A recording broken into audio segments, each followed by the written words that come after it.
It was sold as a sacred pact, a handshake across the ridges and valleys of the Great Mountain. The Gikuyu Embu Meru Association was meant to be a three-legged stool, a symbol of unity, a fortress of kinship to protect all its children.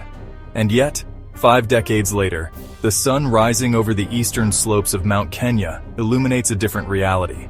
The handshake feels less like a pact of equals and more like a transaction. One party walked away with everything. The three-legged stool stands wobbly. The dream of shared prosperity has, for many in Embu and Meru, dissolved into a lingering sense of being poorer cousins. Today, we take a closer look at the hits and misses of an organization that was born to defend and uplift the social, political, and economic interests of 3 proud communities, bound together by history, culture, and geography. The organization ended up promoting only one and sidelining the other 2 when it came to sharing the dividends of political power. Before we begin to break the figures down for you, let us know in comments where you're watching this video from. Your county in Kenya, or your country if you're abroad. If this is a topic you'd like to see more videos on, be sure to hit the like button and subscribe to our channel so you never miss any of our upcoming videos. To understand the depth of this modern-day irony, one must travel back in time. GEMA was born in 1971 as a welfare organization. Its stated goal was noble: to advance the social and economic interests of the Gikuyu, Embu, and Meru people. The association quickly transformed into a political machine, an ethnic mobilization bloc that spoke with one voice during presidential elections. And indeed, that voice was always loudest when rallying behind Gikuyu candidates. Embu and Meru turned out in droves to back the chosen Gikuyu candidate. 4 elections, 1 beneficiary. Embu and Meru have cheered the loudest. They waved the flags with the most passion. They defended GEMA unity with unwavering faith.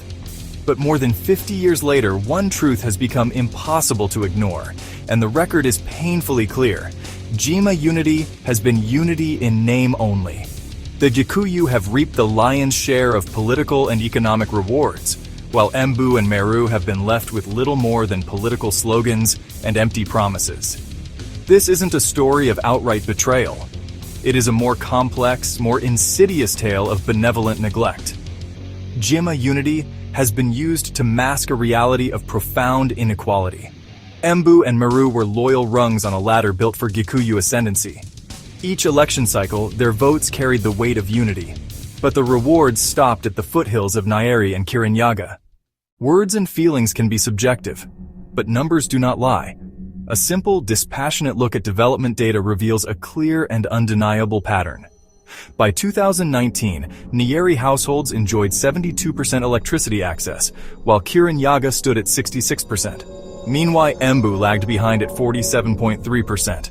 Meru at 40.6%, and Tharaka Nithi at just 35.3%. The difference is visible even when the sun goes down. Figures on electricity growth for the whole decade, from 2009 to 2019, were even more glaring. Nyeri electricity coverage rose by 45.7%, Murang'a by 46.6%, and Kirinyaga by 49.6%. While figures for the Mount Kenya East kept running low, with Embu increasing electricity coverage by just 32.4%, Meru by 27%, and Tharaka Nithi by 26.9%. In a period where a united GEMA was needed to deliver victory to Mwai Kibaki and Uhuru Kenyatta in 4 presidential elections between 2002 and 2022, the growth curve clearly bends toward the west side of the mountain. Households in Nyeri access safe drinking water at 82.1%, compared to Embu at 67.9%, Meru 63.4%, and Tharaka Nithi at 59.1%. Nyeri's Rural Road Access Index stands at 94%, Kirinyaga is at a staggering 98%, while Embu is at 86%, Meru 78%, and Tharaka Nithi 76%. Again, the imbalance is clear. In Nyeri, there were 55.3 healthcare facilities per 100,000 people in 2019. Kirinyaga followed with 44.1, while Embu was just 35.8, and Meru 36.2. Life expectancy at birth for males was 66.4 years in Nyeri, which dropped by a significant 7.7 years to 58.7 years in Embu. Then 62.2 years in Meru, and 63.8 years in Tharaka Nithi. Life expectancy at birth for females was 75.8 years in Nyeri, which dropped significantly by 5.7 years to 70.1 years in Embu, dropping further down to 68.2 years in Meru, and then 70.3 years in Tharaka Nithi. When it comes to health, the Gikuyu counties are not just healthier, but the people live significantly longer than their cousins just across the border, and poverty tells the harshest truth. Only 26% of Nyeri residents lived in poverty in 2019. The figure for Kirinyaga was even lower at 23.1%. While in Meru, poverty climbed to 34.1%, and in Tharaka Nithi it was 36.1%. Households in the lowest wealth quintile were nearly non-existent in Nyeri at 2.7% and Kirinyaga at 4.2%, but in Meru they were considerable at 23.9%, while in Tharaka Nithi it was 1 in 4 households at 25.1%. Households in the highest wealth quintile were significant in proportion at 20.8% in Nyeri. In Kirinyaga, they were 25%, while in Embu they were 13%. In Meru, a paltry 6.9%, and in Tharaka Nithi, 7.7%. These numbers are not abstract. They decide whether a child studies by kerosene or by electric light. They decide whether a farmer gets produce to the market on time. And here's the chilling truth. The deeper you look at these figures, the worse it gets. The county averages hide an even darker reality. When we drill down to the constituency level, the betrayal of Embu, Meru, and Tharaka Nithi becomes even more chilling. Take a look at Nyeri and Kirinyaga constituencies. Electricity lights up their homes and powers their lives. Household electricity access for Mathira in Nyeri stands at 76.8%. For Tetu, it is 77.9%. And then Othaya has an impressive 82.3%. In Kirinyaga Central, it is 75.5%, and then Gikuyu, 69.7%. These are figures that speak of progress, security, and political dividends. Now cross over to Mount Kenya East, the very communities that have marched faithfully behind the so-called GEMA unity. In Mbeere North, household electricity access is a much lower 20.3%. In Mbeere South, it is 20.8%. In Tigania East, 19.4%. In Tigania West, 24%. Igembe North, 19.2%. Igembe Central, 22.3%. And Tharaka, at a miserable 7.9%, barely has electricity at all. This is not coincidence. It is policy and practice. And the consequences are stark. And here's where the betrayal cuts deepest.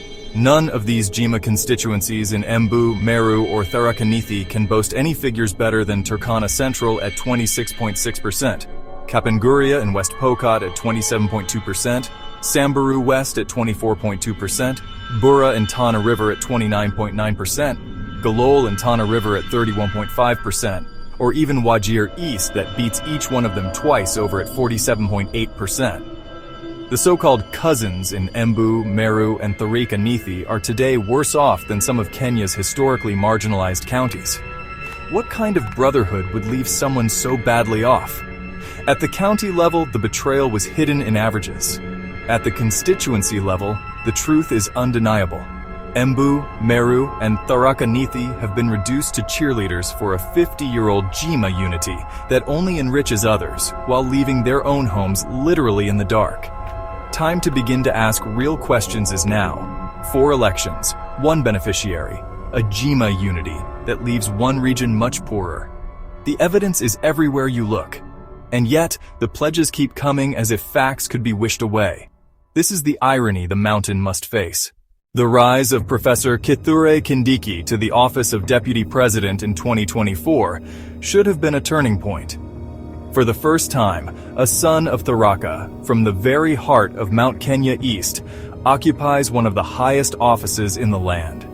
It should have been a moment of immense pride for GEMA, as Embu and Meru for the first time stand at the heart of national power.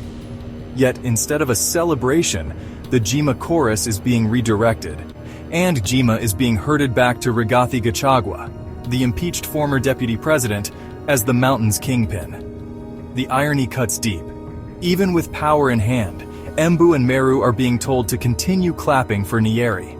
The uncomfortable truth is this: GEMA was never designed as an equal partnership, and GEMA unity was never meant to elevate Embu and Meru voices. It was a ladder for one community's political climb, with Embu and Meru cast as reliable rungs to be stepped on, never as equal climbers. Chants of Ruto must go and High Cousins, Kasongo, Wantam, Mr. Soprano, and Mr. Yes Sir are as hollow and deceitful to the people of Embu, Meru, and Tharaka Nithi as it can get.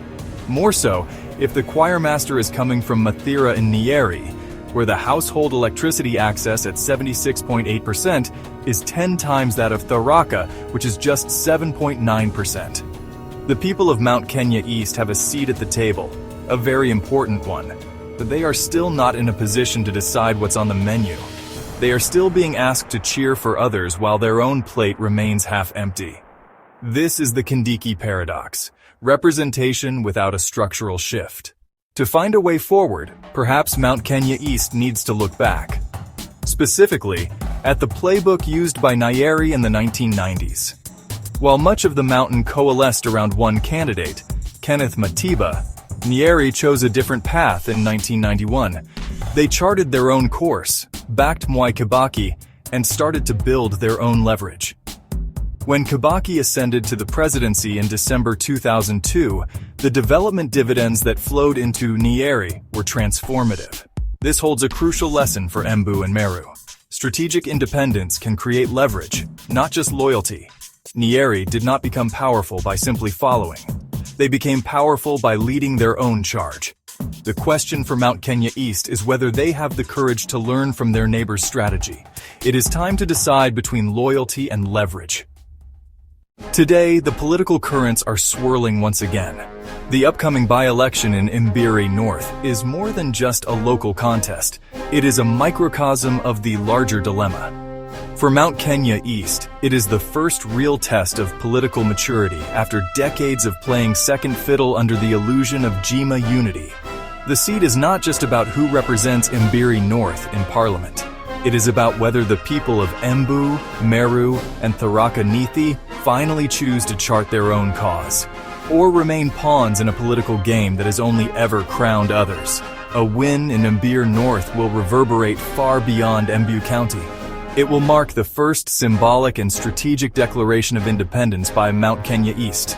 It will show that the region can mobilize around their own unique interests rather than dancing to recycled chants of GEMA unity. Most importantly, it will solidify Mount Kenya East's resolve to stand behind Professor Kithure Kindiki, the current deputy president, as the region's political anchor.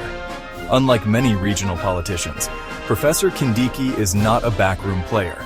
He has a compelling national profile, earned from years as a university lecturer and constitutional lawyer, senator, majority leader in the Senate, deputy speaker in the Senate, cabinet secretary for Interior, and now deputy president. Even more importantly, Kindiki enjoys a seamless and quite admirable working relationship with President William Ruto. The partnership is functional, respectful, and built on mutual trust.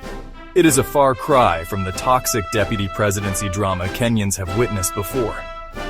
With this national stature, Kindiki is uniquely positioned to deliver Mount Kenya East, if his own backyard rallies solidly behind him. Politics is about leverage, not loyalty. Nyeri knew this when it backed Kibaki in 1991, and it reaped decades of rewards. For Mount Kenya East, the Mbeere North by-election is the leverage test. If the region delivers this seat while standing firmly behind Kindiki, it will guarantee Kindiki's place as Ruto's running mate in 2027, positioning him as a credible successor in 2032, the first ever Mount Kenya East leader to be within reach of the presidency.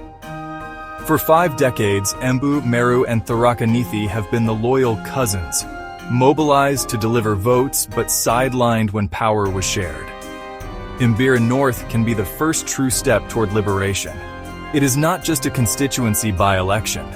It is a referendum on whether Mount Kenya East is content to remain in the shadows, or ready to claim its rightful place at the table of national power. The people of Mbeere North carry more than just their constituency's future on the ballot. They carry the aspirations of the entire Mount Kenya East region. A vote here is not simply for an MP. It is a vote for leverage. A vote for Professor Kindiki's political muscle. A vote for liberation. With victory in Mbeere North, Mount Kenya East will finally stand tall, not as a junior partner in GEMA, but as a decisive force shaping Kenya's future in 2027 and beyond. Mount Kenya East, wake up. The time is now. Data used in this video is sourced from World Bank data, Kenya government official statistics, Kenya County development reports, archival GEMA footage, and others. And some of these links are shared in the description of this video. If you found value in this engagement, please hit the like button and subscribe to our channel to help us create a larger community for more fruitful engagements in the future. We're here on a serious mission to separate the facts from the propaganda.